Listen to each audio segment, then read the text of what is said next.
வணக்கம். என்னோட பேர் மரிய பெல்சின். அடிப்படையில் நான் ஒரு பத்திரிக்கையாளர், எழுத்தாளர், அடுத்ததா மூலிகை ஆராய்ச்சியாளர் இருக்கேன்.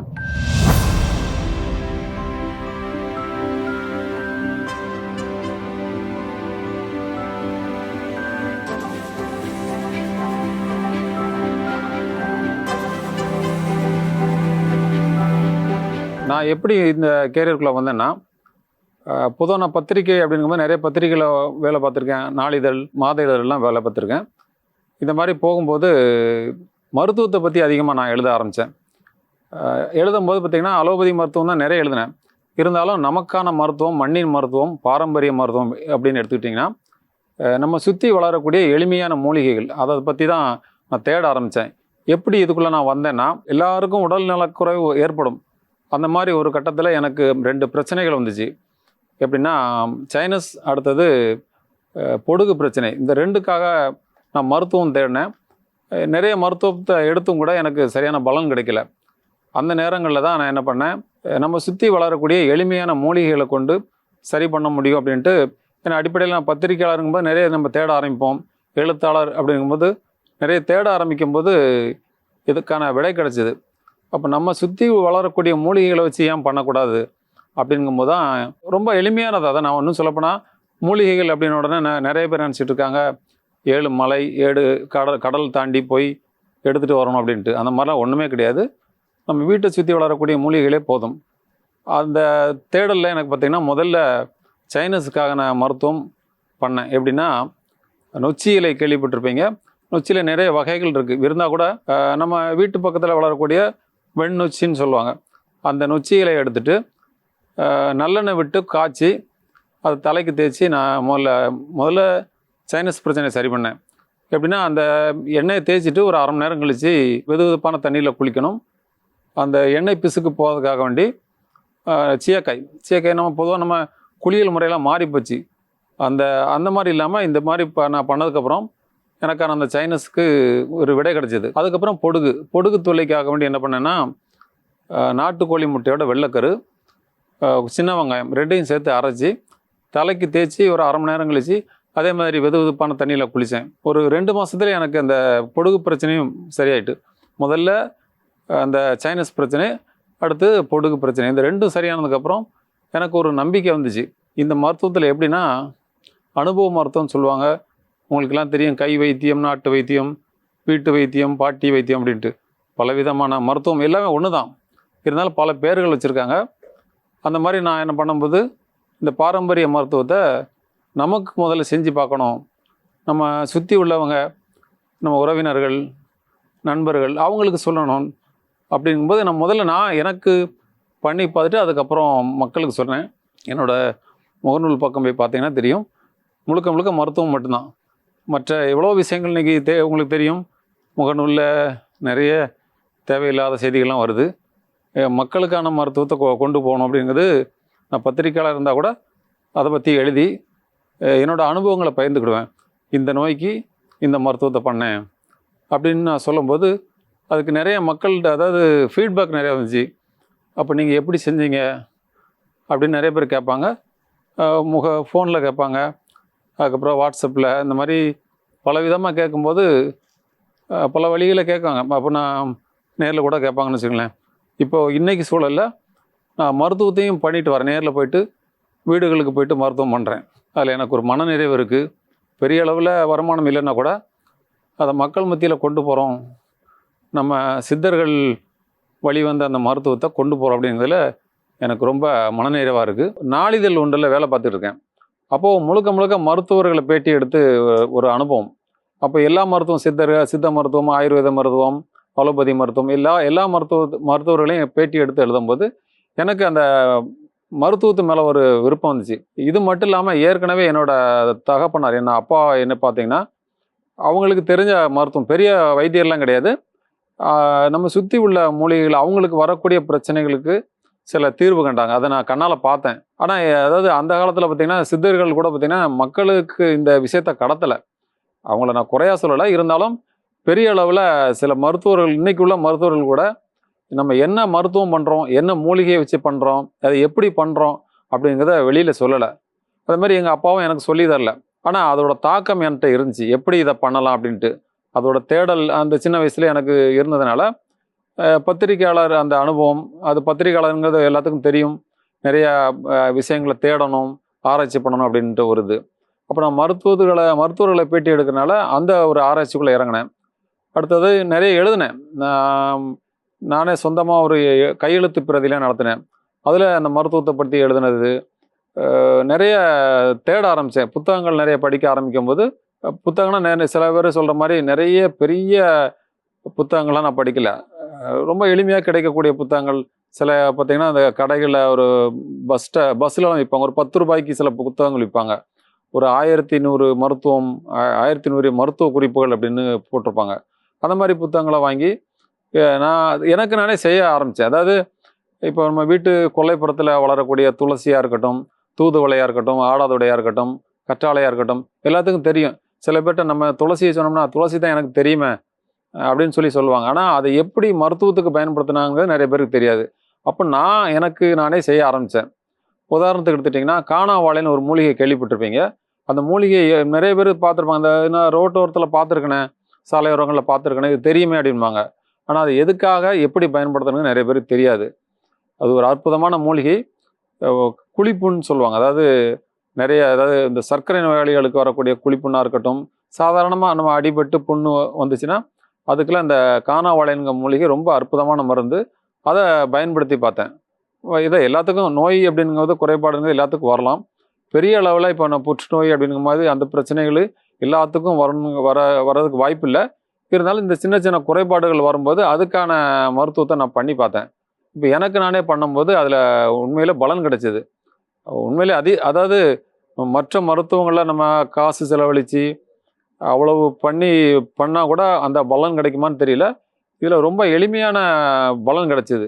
அப்போ இந்த செலவில்லாத பக்க விளைவில்லாத இந்த மருத்துவத்தை ஏன் மக்கள் மத்தியில் கொண்டு போகக்கூடாது அப்படின்ட்டு எனக்கு நானே யோசிக்க ஆரம்பித்தேன், எழுத ஆரம்பித்தேன். அப்போ மக்கள் நம்ம எழுதும்போது நிறைய பேர் கேட்டாங்க, இது எப்படி செய்யணும், எங்கே கிடைக்கும் அப்படின்னாங்க. இப்போ இது எல்லா இடத்துலையும் சாதாரணமாக கிடைக்கக்கூடிய மூலிகை தான். நீங்கள் கிராமப்புறங்கள் எடுத்துக்கிட்டிங்கன்னா அதாவது வயல் ஓரங்கள் சொல்லுவாங்க, ஓடைன்னு சொல்லுவாங்கள்ல, அதிலெல்லாம் வளர்ந்துருக்கும். சென்னை மாதிரி நகரங்களில் பூங்காக்களில் கிடைக்குது.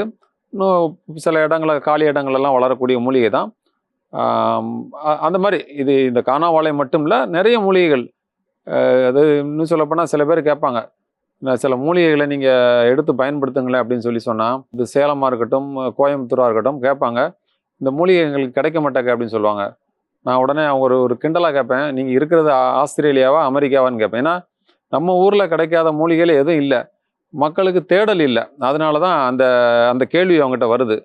நம்ம வீட்டு பக்கத்துலேயே கிடைக்கணும், இல்லைன்னா கையில் கிடைக்கணும். ஏன்னா நம்ம அந்த மாத்திரையெல்லாம் வாங்கி போடுறோம்ல, கடையில் போயிட்டு உடனே ஒரு நம்ம தலைவலிக்கு எனக்கு தலைவலிக்கு இல்லைன்னா காய்ச்சல் வருது அப்படின்னு சொல்லிட்டு உடனே ஒரு மாத்திரையை வாங்கி வாயில் போட்டு நம்ம அப்போதைக்கு அந்த பிரச்சனையை சரி பண்ணுறோமே ஒழிய அது பின்னாடி வராமல் இருக்கணும், பக்க விளைவு இல்லாமல் இருக்கணும் அப்படிங்கிறது யோசிக்கிறதே கிடையாது. இன்னைக்கு நிறைய மருத்துவம் தெரியும் உங்களுக்கு, நிறைய மருந்து மாத்திரைகளை சாப்பிட்டு நிறைய பேர் ரொம்ப சிரமப்பட்டுக்கிட்டு இருக்காங்க. பக்க விளைவுகள் நிறைய வருது, எல்லாமே ஹெவி டோஸ் மாத்திரைகளாக இருக்குது.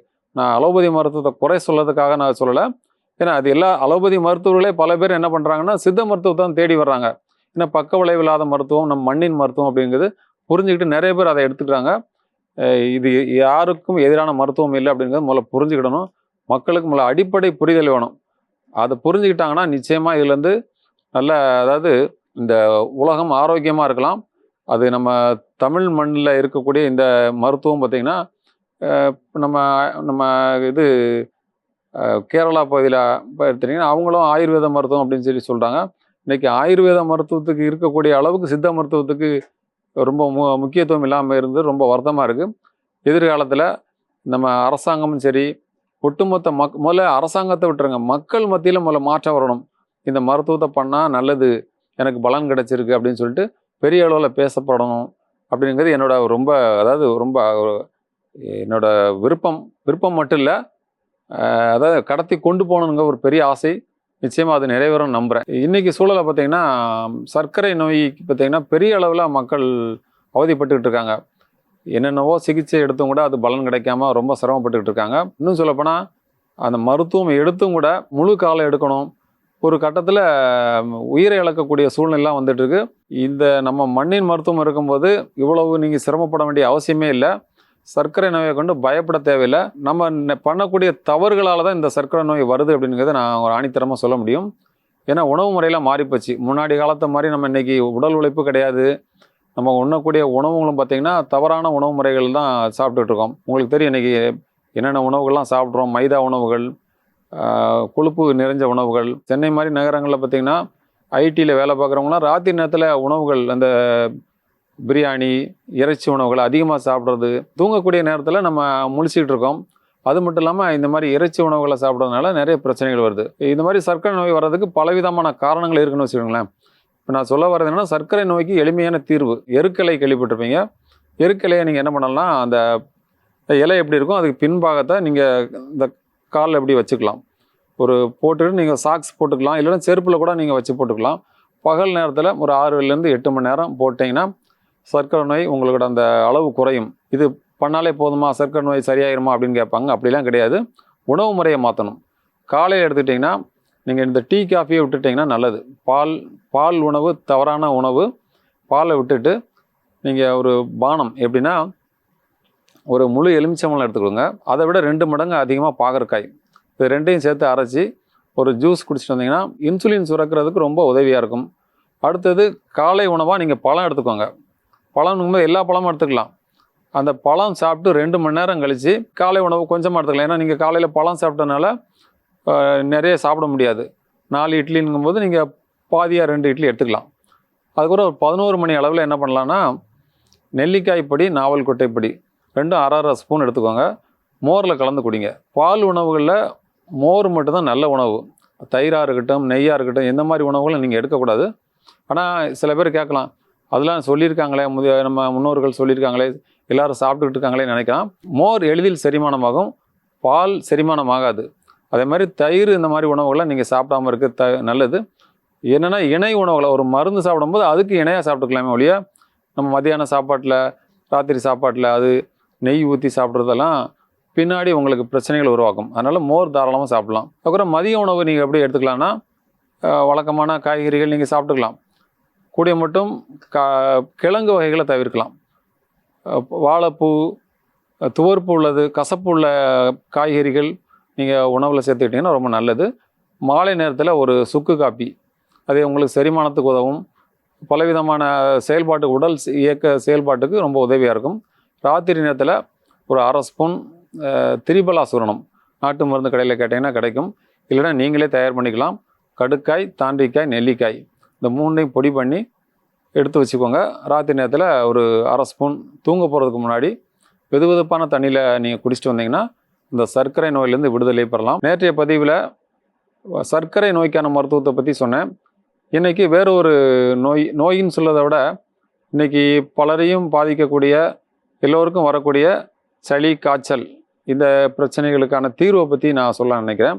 சளி, காய்ச்சல் வந்த உடனே நம்ம என்ன பண்ணுறோம், மருத்துவரை போய் பார்த்து அதுக்கு ஊசி போடுறது, இல்லைன்னா மருந்து மாத்திரை வாங்கி சாப்பிட்றோம்.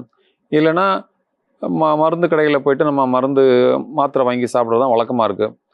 இந்த மாதிரி மாத்திரைகள் ஒரு தலைவலி, காய்ச்சலுக்கு தொடர்ந்து நீங்கள் இந்த மாதிரி சுய சிகிச்சை பண்ணிங்கன்னா அது பிற்காலத்தில் பிரச்சனை வர்றதுக்கு வாய்ப்பு இருக்குது. ஆனால் இந்த நம்ம மண்ணின் மருத்துவத்தை நீங்கள் சுயமாக எடுத்துக்கலாம். ஆனாலும் ஒரு தகுதி வாய்ந்த ஒரு சித்த மருத்துவர்கள், என்ன மாதிரி மூலிகை ஆராய்ச்சியாளர்கள்ட்ட கேட்டு தெரிஞ்சுக்கிட்டு பயன்படுத்தினீங்கன்னா நல்லது. ஏன்னா சில பேர் என்ன பண்ணுறாங்கன்னா, ஏன்னா சில சினிமா படங்களை காட்டுற மாதிரி ஒரே நாளில் சரியாகணுன்ட்டு மொத்தமாக சாப்பிட்றாங்க. அந்த மாதிரி பண்ணாதீங்க. ஒரு அளவு முறைகள் இருக்குது. உதாரணத்துக்கு காய்ச்சல் வருதுன்னு வச்சுக்கோங்களேன். காய்ச்சல் நேரங்களில் ரொம்ப எளிமையாக ஒரு 10 மிளகு உங்களுக்கு கேள்விப்பட்டிருப்பீங்க, 10 மிளகு இருந்தால் பகைவன் வீட்டில் கூட போய் உண்ணலாம் அப்படின்னு சொல்லி ஒரு பழமொழி இருக்குது. காரணம் என்னென்னா, மிளகுக்கு அந்த அளவுக்கு வீரியத்தன்மை இருக்குது. இந்த காய்ச்சலுக்கு கூட 10 மிளகு எடுத்துக்கோங்க. எண்ணெய் விடாமல் கருக வறுத்து அதில் தண்ணி விட்டு கொதிக்க வச்சு, நோயின் தீவிரத்துக்கு, அதாவது காய்ச்சலோட தீவிரத்தை பொறுத்து, ரொம்ப அதிகமான காய்ச்சல் 100, 102 டிகிரிக்கு மேலே இருந்துச்சுன்னு வச்சுங்களேன், ஒரு 2 மணி நேரத்துக்கு ஒருக்க மிளகு கஷாயம் இதை குடிக்கலாம். இப்போ 10 மிளகை வறுத்து எடுத்துகிட்டு தண்ணி விட்டு கொதிக்க வச்சு குடிக்கலாம். இதை நீங்கள் முதல்ல வறுத்து எடுத்து அந்த தண்ணி விட்டு கொதிக்க வச்சு குடிக்கிறீங்களா, திரும்ப 2வது தடவை அதே மிளகை வறுக்காமல் தண்ணி விட்டு கொதிக்க வச்சு குடிச்சிக்கலாம். அதுக்கப்புறம் 3வது தடவை புதுசாக மிளகு எடுக்கணும். அந்த மாதிரி தொடர்ந்து நீங்கள் பண்ணிட்டு வந்தீங்கன்னா அந்த பலன் கிடைக்கும். நிச்சயமாக கொரோனா காலகட்டத்தில் பார்த்தீங்கன்னா, நான் எழுதுகிற இந்த மருத்துவ குறிப்பை பார்த்துட்டு ஒரு தம்பி செஞ்சு பார்த்துட்டு பலன் பெற்றிருக்காரு.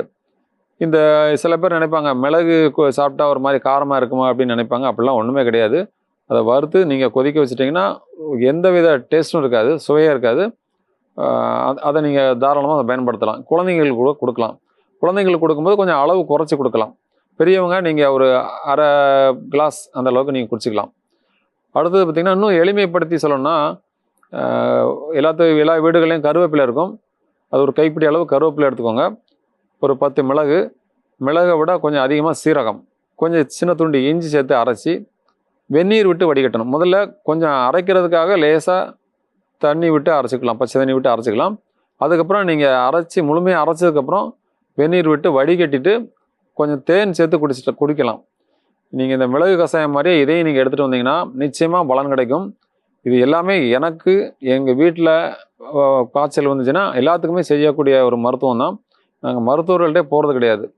எனக்கு நினைவு தெரிஞ்ச நாள்லேருந்து, அதாவது நினைவு தெரிஞ்ச நாள்னு சொல்லாத ஒரு 25 வருஷம்னு வச்சுங்களேன், இந்த மருத்துவம் வேறு எந்த விதமான மருத்துவத்துக்கும் போகிறதே கிடையாது. இந்த மாதிரி காய்ச்சலுக்காக இந்த எளிமையான வழிமுறைகளை பின்பற்றேன். கொரோனா காலகட்டத்தில் பார்த்திங்கன்னா நிறைய பேர் என்னென்னமோ மருத்துவம்லாம் பண்ணாங்க. நான் என்னை சுற்றி உள்ளவங்களுக்கு என்ன பண்ணேன்னா, ரொம்ப எளிமையான மருத்துவம் சீந்தில் கொடின்னு கேள்விப்பட்டிருப்பீங்க. அந்த கொடி, இலை, தண்டு அது எல்லாத்தையும் சேர்த்து எடுத்துக்கலாம். நீ ஒரு முழம் அளவு எடுத்துக்கலாம்னு வச்சுங்களேன். கொஞ்சம் மிளகு, சீரகம், இஞ்சி, கொஞ்சம் கிராம்பு, வேப்பம் இலை இல்லைன்னா அந்த வேப்பம் குச்சி எல்லாத்தையும் தட்டி போட்டு கொதிக்க வச்சு, அது நம்ம ஒரு சூப் மாதிரி கொஞ்சம் உப்பு தேவைன்னா போட்டுக்கலாம்னு. நீங்கள் அதை எடுத்துகிட்டு அதை உண்மையிலே எங்கள் வீட்டில் எல்லாத்துக்கும் அதுதான் அன்னைக்கு அந்த கொரோனா காலகட்டத்தில் அதை எடுத்துக்கிட்டோம். கூடுதலாக சில பேருக்கு இந்த மூச்சு திணறல் வரும். நிறைய பேர் மூச்சு திணறல் வந்து தான் கொரோனா காலகட்டத்தில் இறந்து போனாங்க. அதுக்கு பார்த்திங்கன்னா முருங்கை விதை ரொம்ப அற்புதமான மருந்து. நிறைய பேருக்கு நான் சொல்லி நிறைய பலன் கிடச்சிருக்கு. எனக்கு என்ன மாதிரி ஒரு நண்பர் அதை சொன்னார். ஸ்ரீதரன் அப்படின்ட்டு எங்கள் பகுதியில் இருக்கார். ஒரு சித்த மருத்துவத்தை பண்ணிட்டு வர்றாரு. அவர் மூலமாக அந்த விஷயங்கள், அதாவது ஒருத்தர் சொல்லக்கூடிய தகவலை மற்றவங்களுக்கு கடத்தணும் அப்படிங்கிறது என்னோட விருப்பம். அந்த முருங்கை விதையை மருத்துவத்தை சொல்லி நிறைய பேர் பலன் பெற்றிருக்காங்க. இன்றைக்கி ஆஸ்துமா, வீசிங் இந்த மாதிரி பிரச்சனை உள்ளவங்க கூட இந்த மருத்துவத்தை செஞ்சு பலன் பெறலாம். காய்ச்சலுக்கும் நல்லது. இந்த மாதிரி மூச்சு திணறலுக்கு இந்த மாதிரி பிரச்சனை இந்த மருத்துவத்தை எடுத்துக்கலாம். கூடுதலாக என்ன பண்ணணும்னா, காய்ச்சல் நேரங்களில் நீங்கள் சூடான உணவுகளை, அதாவது வெதுவெதுப்பான உணவுகள் சாப்பிடலாம். ஆனால் தண்ணி நிறைய குடிக்கணும். தண்ணிங்கும்போது நீங்கள் சூடான தண்ணி நிறைய பேர் குடிப்பாங்க. நிறைய பேர் என்ன பண்ணுவாங்கன்னா, நம்ம காய்ச்சல் சளி நேரங்களில் சூடான தண்ணி தான் குடிப்பாங்க. அப்படி இல்லாமல் நார்மலாக சாதாரண தண்ணியை நீங்கள் குடித்தாலே போதும். நிறைய தண்ணி குடிக்கணும். உங்களுக்கு உடல் சூட்டை குறைச்சாலே காய்ச்சல்லேருந்து விடுபடலாம். இது எளிமையான மருத்துவம். இந்த மருத்துவத்தை செஞ்சு பார்த்து பலன் பெறுங்க. எனக்கு கிடைச்ச இந்த பலன் எல்லா மக்களுக்கும் போய் சேரணும் அப்படிங்கிறத என்னோட விருப்பம். இதை குழந்தைங்கள்லேருந்து பெரியவங்க வரைக்கும் எல்லாருமே செய்யலாம். எந்த விதமான காய்ச்சலுக்கும், அதாவது காய்ச்சலில் பல வகையான காய்ச்சல் இருக்குது, எல்லாத்துக்குமே இதை செஞ்சு பலன் பெறலாம். குழந்தை பேரின்மை அப்படிங்கிறது அதிகரிச்சுட்டு வருது. இதனால் பார்த்திங்கன்னா நிறைய பேர் மன உளைச்சலில் ரொம்ப சிரமப்பட்டுட்டு இருக்காங்க. இதுக்கான மருத்துவம் நிறைய செஞ்சும் கூட பலன் கிடைக்காம இருக்குது. லட்சக்கணக்கில் செலவு பண்ணுறாங்க. அதுக்கான நிறைய மருத்துவங்கள் இருக்குது. ஆனாலும் விடை கிடைக்குமா அப்படிங்கிறது ஒரு சில பேருக்கு கிடைக்குன்னு வச்சுங்களேன். அதாவது உணவு முறைகளை அடிப்படையில் மாற்றணும். இன்றைக்கி ஐடியில் வேலை பார்க்குறவங்களும் எடுத்துக்கிட்டாலும் சரி, சாதாரண அதாவது ஐடியில் வேலை பார்க்குறவங்க மட்டும் இல்லை, ஒரு விவசாய வேலை பார்க்குறவங்களே பார்த்திங்கன்னா இந்த குழந்தை பேரின் மேலே ரொம்ப சிரமப்பட்டுக்கிட்டு இருக்காங்க. ரொம்ப மனவேதனையாக இருக்குது. இதுக்கெல்லாம் காரணம் நம்ம உணவு முறை தான். அதாவது அதை விட்டு நம்ம வெகு தூரத்துக்கு வந்துட்டோம். அதனால் நம்ம உணவு முறையை மாற்றணும். இன்றைக்கி கிராமங்களில் கூட பார்த்திங்கன்னா ஃப்ரைட் ரைஸ் கிடைக்குது, பிரியாணி கிடைக்குது. எல்லாமே இன்றைக்கி கடைகளில் பார்த்திங்கன்னா எல்லாமே இறைச்சி நிறைந்த உணவுகள். அது இரவு பகல் பார்க்காம எல்லா நேரத்துலையும் கிடைக்குது. ஒரு காலத்தில் சொல்லுவாங்க, அதாவது வேட்டையாடி தானே நம்ம மக்கள்லாம் பொழைச்சாங்கன்னு சொல்லுவாங்க. அதை தான் சாப்பிட்டாங்க அப்படின்ட்டு. வேட்டையாடுதலுங்க பார்த்திங்கன்னா உங்களுக்கு தெரியும், ஓடி ஆடி உழைக்கணும் அப்படிங்கிற ஓடி தான் அந்த வேட்டையை ஆட முடியும். ஆனால் இன்றைக்கி பார்த்திங்கன்னா அது உங்களுக்கு நான் சொல்லணுங்க அவசியம் இல்லை, தெரியும் எந்த அளவுக்கு உடல் உழைப்பு இருக்குங்கிறது. உடல் உழைப்பு குறைஞ்சிருது. ஆனால் இவங்களோட சாப்பிடக்கூடிய உணவுகள் அதிகமாக இருக்குது. அது ரொம்ப திட உணவுகளாக இருக்கலாம், இந்த இறைச்சி உணவுகளாக இருக்கலாம், கொழுப்பு நிறைந்த எண்ணெய் நிறைந்த உணவுகளாக இருக்கலாம். போண்டா, பஜ்ஜி, வடை, அடுத்தது சப்பாத்தி, பரோட்டா, தோசையில் விதவிதமான தோசைகள் இருக்குது. இந்த மாதிரி சாப்பிடும்போது என்ன ஆகுதுன்னா, உங்களுக்கு செரிமானம் நடக்காது. செரிமானம் மட்டும் இல்லாமல் உடம்புல சில குறைபாடுகளை ஏற்படுத்துது. அந்த அடிப்படையில் பார்த்திங்கன்னா குழந்தை பேருமை பார்த்திங்கன்னா நிறைய பேருக்கு ரொம்ப பிரச்சனையாக இருக்குது. இளம் வயதில் சில உணவுகள் இருக்குது, அதெல்லாம் இப்போ யாரும் சாப்பிட்றது கிடையாது. எல்லாமே நம்ம ஒரு ஹைஃபையாக ஆகிட்டோம். அதனால் ஒரு சுவையான உணவுகளை தான் நம்ம வாங்கி சாப்பிட்டுட்ருக்கோம். அதனால் என்ன ஆகுதுன்னா உடல் பிரச்சனைகள் நிறையா ஆகுது. அதில் அந்த குழந்தை பேருமையும் வருது. இது தீர்வுகள் நிறைய இருக்குது. ஆண் பெண் 2 பேருமே எடுத்துக்கிட்டிங்கன்னா மணத்தக்காளி கீரை சொல்லப்போனால் பெண்களுக்கான அந்த மாதவிடாய் பிரச்சனைக்கு கூட இந்த மணத்தக்காளி கீரை ரொம்ப அற்புதமான மருந்து. ஒரு பெண் எனக்கு தெரிஞ்ச அவங்க இயற்கை ஆர்வலர் தான். மணத்தக்காளி கீரையும் அம்மான் பச்சரிசியும் எடுத்து சாப்பிட்டதுலேயே அவங்களுக்கு அந்த மாதவிடாய் பிரச்சனை சரியாச்சு. இப்போ மாதவிடாய் சரியாகும்போது உங்களுக்கு அடுத்த கட்டத்தில் அவங்க ஒரு குழந்தை அதாவது உருவாகிறதுக்கு அவங்க தயாராகிடுவாங்க. ஏன்னா அவங்களுக்கு குழந்தை இல்லை. அப்போ இந்த மாதிரி எளிமையான மருத்துவம் இருக்குது.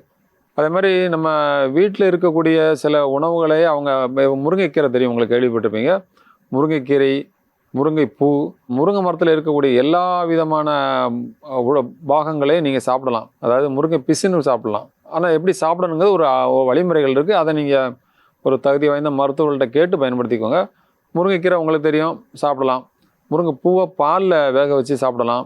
முருங்கை பிசுனை நீங்கள் தண்ணியில் ஊற வச்சுட்டு காலையில் அதை குடிக்கலாம். ரொம்ப சிம்பிள், ரொம்ப எளிமையான மருத்துவம் தான். இதுக்காக நீங்கள் ரொம்ப மெனக்கெட தேவையில்லை. அப்புறம் அடிப்படையில் இந்த மாதிரி பிரச்சனைகள் குழந்தை பெருமைக்கு உடல் சூடு ரொம்ப முக்கிய காரணமாக இருக்குது. அதனால் உடல் சூட்டை குறைக்கணும். உடல் சூட்டை குறைக்கிறதுக்கு நிறைய வழிகள் இருக்குது. நீங்கள் ஒரு வீட்டில் என்ன பண்ணலாம், ஒரு டப்பில் அதாவது உங்களை இடுப்பு பாகம் தண்ணியில் நனைகிற மாதிரி பண்ணலாம். கற்றாழை தினமும் காலையில் கற்றாழை சாப்பிட்டிங்கன்னா ஆண் பெண் 2 பேருமே சாப்பிடலாம். அப்போ அந்த உடல் சூடு குறையும் போது அந்த பிரச்சனைகள் சரியாகும். பெண்களுக்கு இந்த கற்றாழை சாப்பிடும்போது அவங்களுக்கு என்ன ஆகுதுன்னா அந்த ஒழுங்கற்ற மாதவிடாய்ன்னு சொல்லுவாங்களா, அதெல்லாம் சரியாகும். அதிக இரத்தப்போக்கு அந்த மாதிரி பிரச்சனைகள்லாம் சரியாகும். கூடுதலாக அந்த கருப்பை கட்டி அது கூட சரியாகும். இன்னும் நிறைய மருத்துவங்கள் இருக்குது. அதை நீங்கள் கேட்டு சித்த மருத்துவர்கள் இல்லைன்னா நிறைய தகவல்கள் சொல்லுவாங்க, அதெல்லாம் நீங்கள் கேட்டு பயன்படுத்துங்க. கல்யாண முருங்கைன்னு ஒரு இலை கேள்விப்பட்டிருப்பீங்க. கல்யாண முருங்கை, முள் முருங்கைன்னு சொல்லுவாங்க. அதை கூட பெண்கள் சாப்பிட்டு வந்தாங்கன்னா அந்த கருப்பை சார்ந்த பிரச்சனைகள் சரியாகும். வாழைப்பூ கூட பெண்களுக்கான பிரச்சனைகளுக்கு ரொம்ப நல்லது. ஆண்கள் பொறுத்த மட்டும் நிறைய இந்த நட்ஸுகள் அது சாப்பிடலாம். பழங்கள் சாப்பிட்றது, அமுக்கரசூரணம் கூட அது போதும். அமுக்கரசூரணம் சாப்பிட்டாலே ரொம்ப அற்புதமான மருந்து. அதாவது காலை இரவு 2 வேளை நீங்கள் ஒரு 1/2 ஸ்பூன் பாலில் கலந்து குடிக்கலாம். ஏற்கனவே நான் பாலை பற்றி சொல்லும்போது அது பால் வேண்டான்னு சொல்லியிருக்கேன். ஆனால் இந்த மருத்துவத்துக்காக பயன்படுத்தலாம். ஒரு அரை டம்ளர் பால் எடுத்துகிட்டு அதில் 1/2 ஸ்பூன் அமுக்கரசூரணத்தை கலந்து சாப்பிட்டு வந்தீங்கன்னா ரொம்ப நல்லது. இன்றைக்கி நான் அதாவது அந்த மருத்துவம் அது என்ன வழியில் மக்கள் மத்தியில் நான் கடத்திட்டு போகிறேன், இதுக்கான என்னென்ன ஆராய்ச்சிகள் அதை செய்கிறேன் அப்படிங்கிறத பற்றி உங்கள்கிட்ட பகிர்ந்துக்கலாம்னு நினைக்கிறேன். ஆராய்ச்சி அப்படிங்கும்போது நான் ஒன்றும் பெரிய இதெல்லாம் கிடையாது. அதாவது ஆராய்ச்சி கூடம் வைக்கணுங்கிறது அவசியம் இல்லை. நானே ஒரு எலியா மாதிரி அப்படி தான் சொல்ல வேண்டியிருக்கு. ஏன்னா எனக்கான பிரச்சனைகளுக்கு நான் அதை முதல்ல செய்கிறேன். உதாரணத்துக்கு எடுத்துட்டிங்கன்னா, இப்போ ஒரு தலைவலி வருதுன்னு வச்சுங்களேன். தலைவலி வந்தால் அதாவது தலைவலி இப்போ ஒரு வெளியில் போயிட்டு வரோம், வீட்டை விட்டு வெளியில் போயிட்டு வரோம், அந்த நேரத்தில் தலைவலி வருது. இல்லைன்னா அதை வெயிலில் அலைஞ்சிட்டு வர நேரத்தில், இல்லைன்னா திடீர்னு வந்தோடனே நம்ம ஒரு குளிர்ச்சியான பானம் குடித்தோம்னா தலைவலி வரதுக்கு வாய்ப்பு இருக்குது. அந்த நேரத்தில் உடனே பண்ணுறதுக்கு ஒரு எளிமையான மருத்துவம் மணத்தக்காளி கீரை சூப்பாக போட்டு குடிச்சிங்கன்னா அந்த தலைவலி சரியாயிடும். இந்த மாதிரி தான் மருத்துவம். அதாவது எது எப்படி செஞ்சால் சரியாகும் அப்படிங்கிறது. ஏன்னா நம்ம வெயிலில் அலைஞ்சிட்டு வரோம், திடீர்னு வந்தோமோ அந்த ஏசிக்குள்ளேயோ இல்லைன்னா ஒரு குளிர்ச்சியான சூழலில் உட்காரும்போது அந்த உடல்நிலை மாறும்போது அந்த பிரச்சனைகள் வர வாய்ப்பு இருக்குது. அதுக்கு நம்ம என்ன தீர்வு காணலாம் அப்படிங்கும்போது இந்த மாதிரி எளிமையான மருத்துவம். இந்த தலைவலி வருதுன்னா உடனே நீங்கள் சுக்கு கூட உரசி போடலாம். சுக்கு உரசி போட்டிங்கன்னா அந்த தீர்வு கிடைக்கும். ஆனால் சுக்கு போட்ட உடனே அதாவது கொஞ்ச நேரத்தில் தலைவலி சரியாயிடும். அதுக்கப்புறம் நீங்கள் கழுவிடணும், இல்லைன்னா அந்த இடத்துல பொத்துரும். இந்த மாதிரி மருத்துவம் தான் இது. நீங்கள் எல்லாருமே நிறைய பேர் படிச்சிருப்பீங்க, புத்தகங்களை படிச்சிருப்பீங்க. இன்றைக்கி எல்லாருமே வாட்ஸ்அப்பில், அதாவது யூடியூப்பில் வாட்ஸ்அப்லாம் பார்க்குறீங்க. பார்த்துட்டு அதை ஜாலியாக அது ஒரு பொழுதுபோக்கு மாதிரி நினச்சிட்டு போகிறோம். ஆனால் அதை நீங்கள் ஒரு உங்களுக்கு நீங்களே செஞ்சு பார்க்கணும். ஆனால் எல்லா விஷயத்தையும் செய்ய முடியாது. இருந்தாலும் ஒரு தகுதி வாய்ந்த ஏற்கனவே நான் பல இடம் சொல்லியிருந்தேன், தகுதி வாய்ந்த மருத்துவர்கள்ட்ட கேட்டுட்டு அதை நீங்கள் செஞ்சு பார்த்தீங்கன்னா நிச்சயமாக அது பலன் கிடைக்கும். அந்த வகையில் தான் நான் கூட என்ன சொல்லக்கூடிய எல்லா மருத்துவத்தை பார்த்திங்கன்னா எனக்கு நானே செய்யக்கூடிய ஒரு ஆராய்ச்சி. அதாவது நான் மருத்துவர்னு எந்த இடத்துல நான் பதிவு பண்ண மாட்டேன். முதல்ல ஆராய்ச்சி அப்படிதான் அந்த நிலையில நான் இருக்கிறேன். ஏன்னா இப்போ சமீபத்தில் கூட ஒரு பெண்மணி, அதாவது கால் கால் பாதத்தில் ஒரு புண்ணு வந்து ரொம்ப சிரமப்பட்டாங்க. அவங்க என்னெல்லாமோ மருத்துவம் பார்த்தும் பலன் கிடைக்கல. அப்போ அவங்களுக்கு இந்த கானாவாழைங்கிற ஒரு இலையை அரைச்சி போட சொன்னேன். கானாவாழை ரொம்ப அற்புதமான மருந்து. அதே நேரத்தில் இப்போது அடிபடுதுன்னு வச்சுக்கோங்களேன், அடிபட்டு ரத்தம் வருது. அந்த நேரத்தில் கிணற்று பாசான் அப்படின்ற மூலிகை இருக்குது. அது பார்த்தீங்கன்னா சில பேர் தாத்தா தலை வெட்டி அப்படின்னு சொல்லி சொல்லுவாங்க. ஏன்னா அதை சின்ன வயசில் விளையாண்டுருப்பீங்க எல்லாரும்.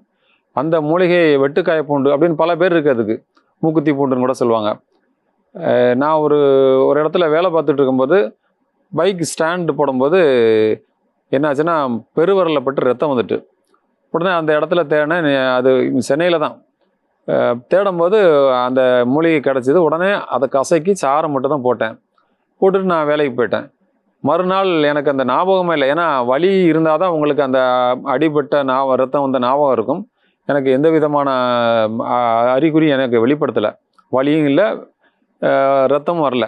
மறுநாள் ஆமாம் நேற்று நமக்கு அடிபட்டுச்சுல அப்படின்னு அதுக்கப்புறம் தான் எனக்கு ஞாபகம் வருது. பார்த்தேன் எந்த விதமான, அதாவது அடிபட்டதுக்கான அறிகுறி எதுவுமே இல்லை. இப்போ எளிமையான இந்த மாதிரி ஒரு மருத்துவம் இருக்குது அப்படிங்கிறது நிறைய பேருக்கு தெரியல. நிறைய பேர் என்ன நினைக்காங்க, நான் அந்த மூலிகையை பார்த்துருக்கேன், இது என்ன ஏதாவது சொல்லுவாங்க அப்படிங்கும்போது ரொம்ப இகழ்ச்சியாக தான் பேசுகிறாங்க. அது ரொம்ப மனசுக்கு வருத்தமாக இருக்குது. இதோ இந்த மூலிகையை நான் ஏதோ எனக்கு சொந்தமோ இல்லைன்னா வேறு யாருக்கோ சொந்தமோ அப்படின்னு நினைக்காதீங்க. எல்லாருக்கும் சொந்தமானது. எல்லோரும் எடுத்து பயன்படுத்தலாம். எந்தவித பக்க விளைவும் கிடையாது. ஆனால் சரியாக பயன்படுத்தணும். சில பேர் தவறாக பயன்படுத்திக்கிட்டு அதில் சிக்கல். உதாரணத்துக்கு சொல்லப்போனால் ஒரு பெண்மணிக்கு, அதாவது இந்த சுளுக்கு பிடிப்புன்னு சொல்லுவாங்கள்ல, அதுக்காக ஒரு மருத்துவம் சொன்னேன். எப்படின்னா பிரண்டை எல்லாரும் கேள்விப்பட்டிருப்பீங்க. இந்த பிரண்டையை புளி உப்பு சேர்த்து அரைச்சி கொதிக்க வச்சு அந்த வலி உள்ள அந்த பிடிப்பு உள்ள இடத்துல போட சொன்னேன். அந்த கழுத்தில் பிடிச்சிருக்க அந்த அம்மாவுக்கு. அவங்க என்ன பண்ணிட்டாங்க, அரைச்சி போட்டாங்க. ஆனால் சூடு பண்ணாமல் போட்டாங்க. அந்த பெண்மணிக்கு என்னாச்சு, அந்த வலி போயிட்டு. ஆனால் அதோட அரிப்பு உங்களுக்கு தெரியும், பிரண்டை கையால் தொட்டிங்கனாலே நமைச்சல் தன்மை இருக்கும். அது நம்ம ரொம்ப நமைச்சல் எடுத்து அந்த பெண்மணி எனக்கு ஃபோன் பண்ணி கேட்டாங்க, இந்த மாதிரி ஐயா எனக்கு வலி போயிட்டு அந்த பிடிப்பெல்லாம் போயிட்டு, ஆனால் அரிப்பு நமைச்சல் அதிகமாக இருக்குது அப்படின்னாங்க. ஆமாம், நீங்கள் இருக்கிறது அவங்க ஏன்னா திருச்சி பக்கத்துலேருந்து பேசுனாங்க. இந்த நேரத்தில் நான் ஒன்றும் பண்ண முடியாது, நீங்கள் நேராக மருத்துவரை போய் பாருங்கள். ஏன்னா இந்த மாதிரி நேரங்களில் அலோபதி மருத்துவம் கட்டாயம் தேவை. போய் பார்த்தாங்க. ஏன்னா இந்த மாதிரி மக்கள் தவறாக புரிஞ்சுக்கிட்டு அவங்க நம்ம சொல்கிறத காதில் சரியாக வாங்காமல், இல்லைன்னா அரைகுறையாக படிச்சுட்டு அரைகுறையாக கேட்டுட்டு அப்படி தான் செய்கிறாங்க. அப்படி இல்லாமல் ஒரு முழுமையாக ஒரு விஷயத்த உள்வாங்கிட்டு, ஏன்னா நம்ம இந்த மருத்துவம் பார்த்திங்கன்னா நம்ம தான் செய்கிறோம், நம்ம தான் மருத்துவர். அதில் எல்லோரும் இந்த விஷயத்த மக்கள் மத்தியில் கொண்டு போகிறது என்னன்னா எல்லோரும் மருத்துவர் அப்படிங்கிற ஒரு நிலைக்கு வரணும் அப்படிங்கிறதுக்காக தான் இதை நான் வெளியில் மக்கள் மத்தியில் சொல்லிட்டு வரேன். அதாவது என்னோட முகநூலில் இருந்தாலும் சரி, நான் எழுதக்கூடிய எந்தவித கட்டுரைகள் கூடிய மட்டும் மருத்துவம் சார்ந்த கட்டுரைகளாக தான் நான் எழுதிட்டு வரேன். சில பத்திரிகைகளை கூட எழுதிட்டு வரேன். நானே சில பத்திரிகைகள், அதாவது இயற்கை வைத்தியம், நாட்டு வைத்தியம், பாரம்பரிய மருத்துவம் அப்படிங்கிற பேர்லாம் புத்தகங்களாக நான் வெளியிட்டிருக்கேன். ஏன்னா என்னோட அனுபவங்களை மக்கள் மத்தியில் கடத்திட்டு போகணும் அப்படிங்கிறது தான் ஒரு இது. எளிமையான, அதாவது இன்னும் சொல்லப்போனால் இப்போ நீங்கள் பேசும்போதே புரிஞ்சிருப்பீங்க, எளிமையாக எப்படி மக்கள் மத்தியில் கொண்டு போகணும் அப்படிங்கிறத நான் எழுத்து வடிவத்திலையும் கொண்டு போகிறேன். அது நிச்சயமாக மக்கள் மத்தியில் ஒரு மாற்றத்தை உருவாக்க நிறைய பேர் கேட்டுறாங்க, நீங்கள் இன்னும் நிறைய எழுதுங்க, ஒரு சின்ன சின்ன டிப்ஸ் மாதிரி எழுதுங்க அப்படின்னு சொல்லுவாங்க. சில நேரங்களில் டிப்ஸாக சொல்லலாம், சில நேரங்களில் கொஞ்சம் விரிவாக தான் சொல்ல வேண்டியிருக்கு. ஏன்னா அதை தவறாக மக்கள் செஞ்சிடக்கூடாது, வேறு வகையில் அதாவது அவங்களுக்கு பாதிப்பு வந்துடக்கூடாது அப்படிங்கிறக்காண்டி கொஞ்சம் விளக்கமாக சொல்ல வேண்டியிருக்கு. நானும் என்னால் முடிஞ்ச பணியை செஞ்சுட்டு வரேன். நிச்சயமாக மக்கள் மத்தியில் இந்த மண்ணின் மருத்துவத்தை, பாரம்பரிய மருத்துவத்தை கொண்டு போகணுங்க ஒரு நம்பிக்கை இருக்குது. இந்த வாரம் என்னோட மருத்துவம் சார்ந்த சில அனுபவங்களை உங்கள்கிட்ட பகிர்ந்துக்கிட்டேன். நான் ஒரு அடிப்படையில் பத்திரிக்கையாளர் அப்படிங்கிறத உங்கள்கிட்ட நான் தெளிவாக சொல்லியிருந்தேன். இதனால் இந்த மருத்துவம் உங்களுக்கு நிச்சயமாக பலன் கிடைக்கும் அப்படிங்கிறத நம்புகிறேன். நன்றி, வணக்கம்.